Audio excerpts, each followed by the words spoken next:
Well, I'm standing on my creek food plot. This is on my gravel pit property, and this food plot runs along the creek this wide and winds around along with the creek for about 300 yards or more.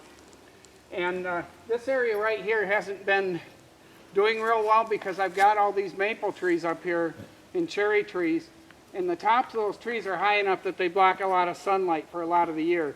And it's especially bad in the fall when I plant my fall blends, brassicas, turnips, and that sort of thing.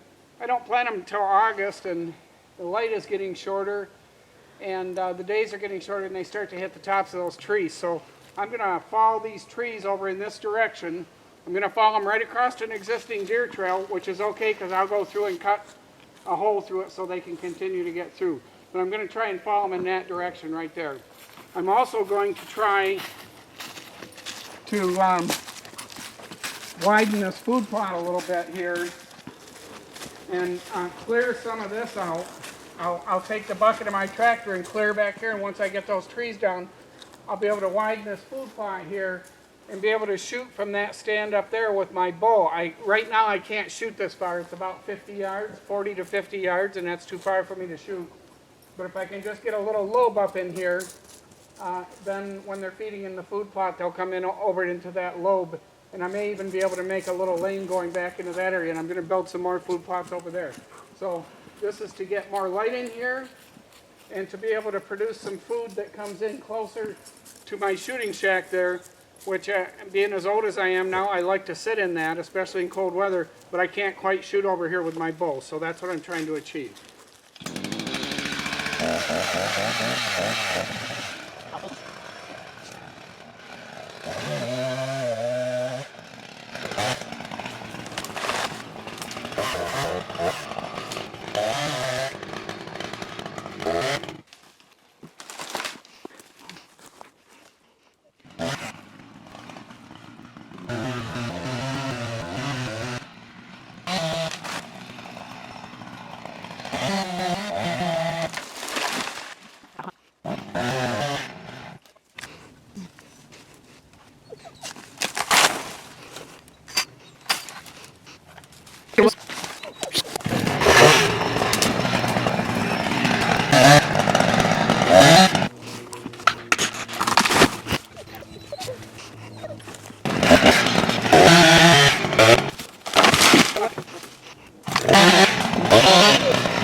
Okay, we spent about a half an hour out here and got quite a few trees down over here, so we're going to have good light coming through here now. I still have a few more trees to take over this way for another 40 yards or so, but that was a pretty good half hour's work right there. About 15 trees or so went down. Now we're going to get light into this food plot. We are leaving these trees here because these all get scrapes underneath them. There's a scrape right here.